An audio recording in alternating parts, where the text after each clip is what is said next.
Hey guys, it's your girl Ginger Fox here. I'm gonna be reacting to, not reacting, reading some more creepypastas.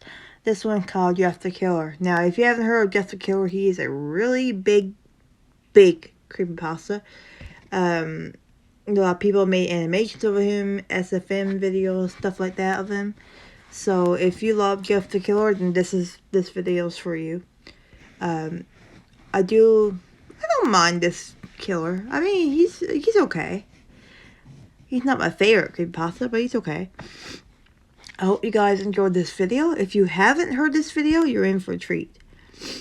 As always, guys, let's get into it. Jeff the Killer. Excerpt from a local newspaper. Anonymous unknown killer is still at large. After weeks of unexplained murders, the ominous unknown killer is still on the rise. After little evidence had been found, a young boy states that he survived one of the killer's attacks and barely tells his story. I had a bad dream and I woke up in the middle of the night, says the boy. I saw that for some reason the window was open, even though I remember it being closed before I went to bed. I got up and shut it once more. Afterwards, I simply crawled under my covers and tried to get back to sleep. That's when I had a strange feeling like someone was watching me. I looked up and nearly jumped out of my bed. There, in the little ray of light illuminating from between my curtains, were a pair of two eyes. Those weren't regular eyes. They were dark, ominous eyes. They were bordered in black and just plain out terrified me. That's when I saw his mouth, a long, horrendous smile that made every hair on my body stand up. The figure stood there watching me. Finally, after what seemed like forever, he said it. A simple phrase, but said in a way only a madman could speak. He said, "Go to sleep." I let out a scream. That's what sent him to me. He pulled out a knife, aiming at my heart. He jumped on top of my bed. I fought him back. I kicked. I punched. I rolled around, trying to knock him off me. That's when my dad busted in. The man threw the knife. It went into my dad's shoulder. The man probably would have finished him off if one of the neighbors hadn't alerted the police. They drove into the parking lot and ran towards the door. The man turned and ran down the hallway. I heard a smash, like glass breaking. As I came out of my room, I saw the window that was pointing towards the back of my house was broken. I looked out it to see him vanish into the distance. I can tell you one thing. I will never forget that face. Those cold, evil eyes and that psychotic smile. They will never leave my head. Police are still on the look for this man.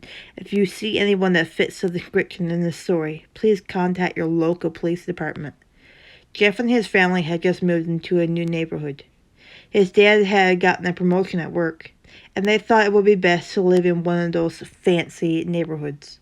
Jeff and his brother Lou couldn't complain, though. A new, better house, what was not to love? As they were getting unpacked, one of the neighbors came by. "Hello," she said. "I'm Barbara. I live across the street from you." "Well, I just wanted to introduce myself and to introduce my son." She turns around and calls her son over. "Billy, these are our new neighbors." Billy said hi and ran back to play in his yard. "Well," said Jeff's mom, "I'm Margaret, and this is my husband Peter, and my two sons, Jeff and Lou." They each introduced themselves. "Hi, buddy." Cat just look at me, sorry. And then Barbara invited them to her son's birthday. Jeff and his brother were about to object when their mother said that they would love to. When Jeff and his family are done packing, Jeff went up to his mom. "Mom, why would you invite us to some kid's party? If you haven't noticed, I'm not some dumb kid." "Jeff," said his mother, "we just moved here. We should show that we want to spend time with our neighbors. Now we're going to that party, and that's final." Jeff started to talk, but stopped himself, knowing that he couldn't do anything. Whenever his mom said something, it was final. He walked up to his room and plopped down on his bed. He sat there looking at his ceiling, when suddenly he got a weird feeling. Not so much a pain, but a weird feeling. He dismissed it as just some random feeling. He heard his mother call him down to get his stuff, and he walked down to get it.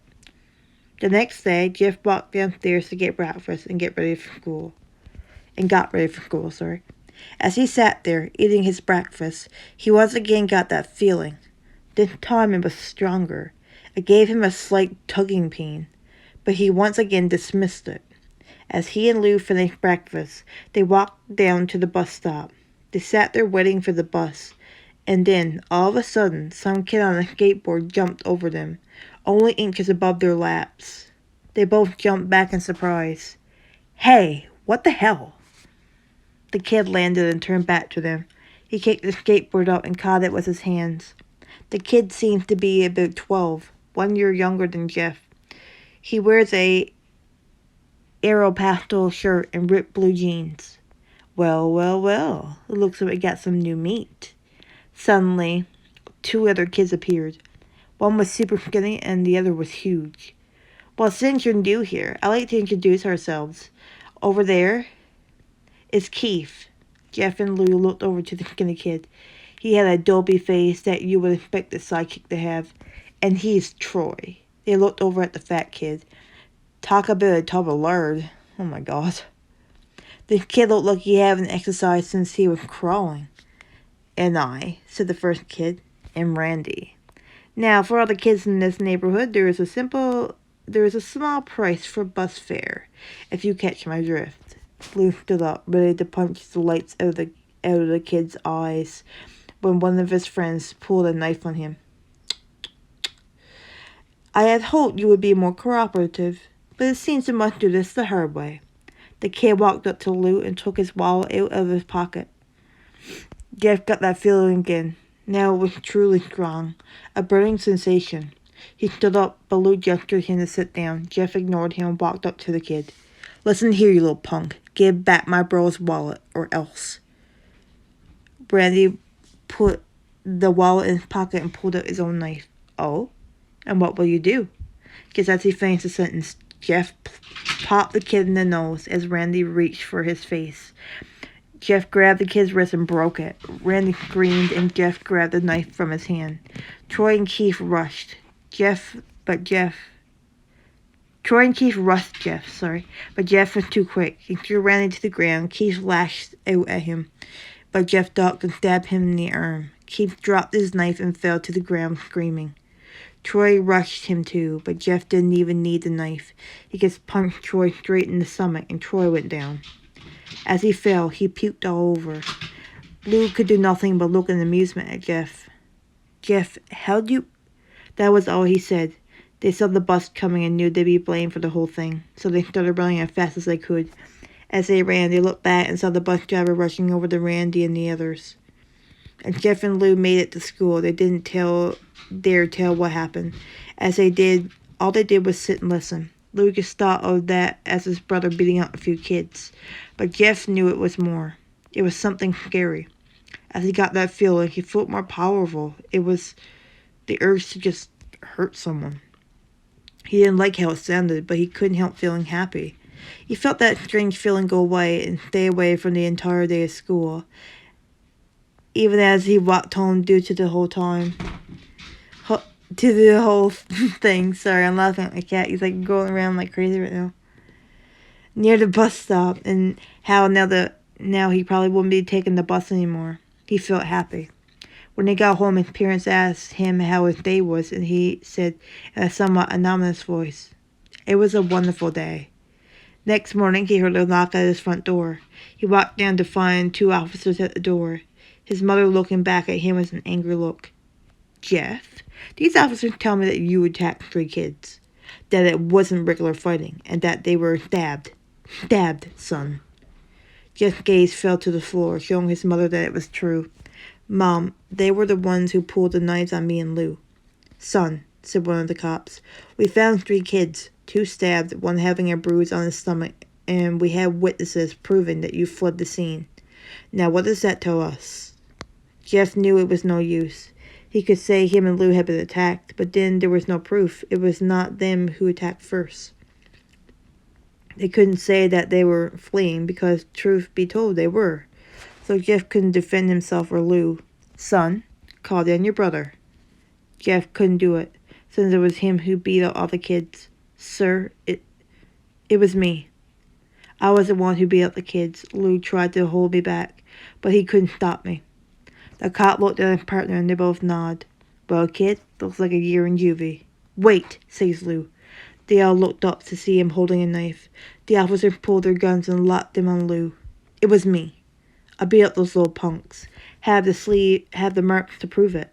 He lifted up his sleeve to reveal cuts and bruises, as if he was in a struggle. Son, just put the knife down, said the officer.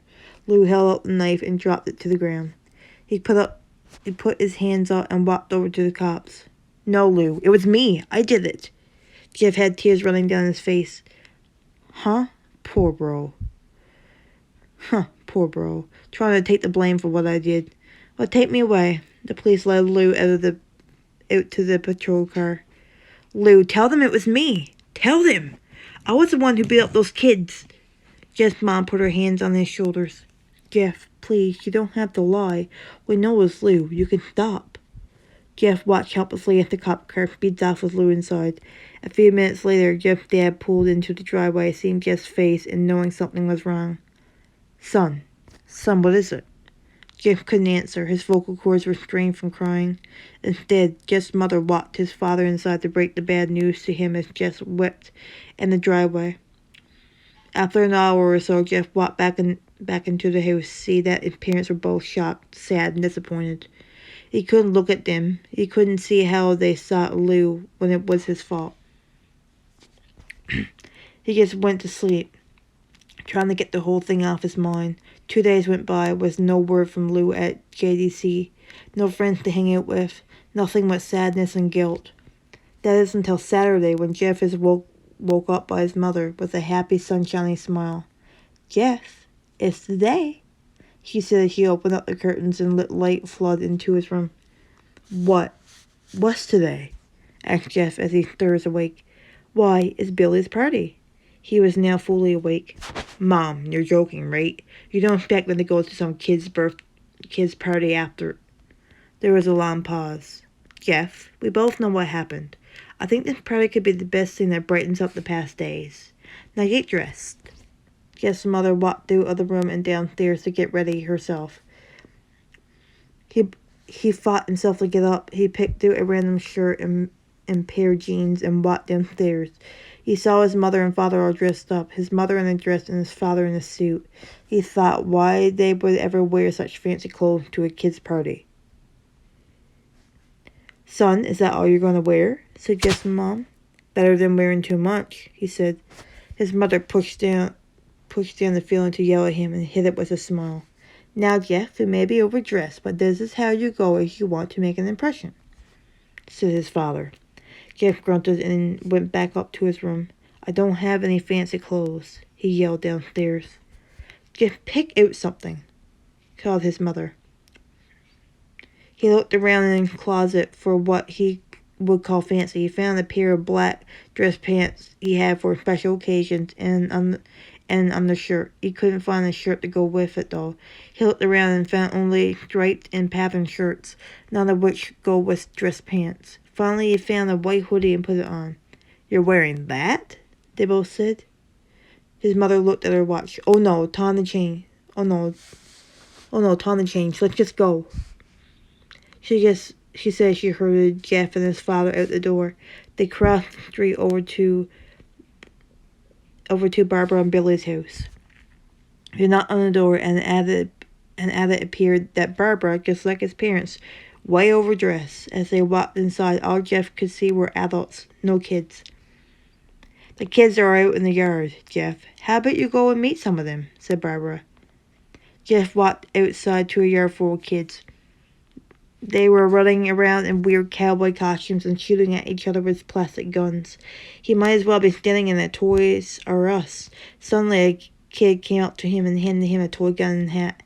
Hey, wanna play? He said. No, kid. I'm way too old for this stuff. The kid looked at him with that weird puppy dog face. Please? Said the kid. Fine, said Jeff. He put on the hat and started started pretending to shoot at the kids. At first he thought it was totally ridiculous, but then he started to actually have fun. It might not have been super cool, but it was the first time he had done something that took his mind off of Lou. So he played with the kids for a while until he heard a noise. A weird rolling noise. Then they hit him. Randy, Troy, and Keith all jumped over the fence on their skateboards. Jeff dropped the fake gun and ripped off the hat. Randy looked at Jeff with a burning hatred. "Hello, Jeff, is it?" he said. "We had some unfinished business." Jeff saw his bruised nose. "I think we're even. I beat the crap out of you, and you got my brother sent to JDC. Randy got an angry look in his eyes. "Oh no, I don't go for even. I go for winning. You may kick our asses that one day, but not today." As he said that, Randy rushed at Jeff. They both fell to the ground.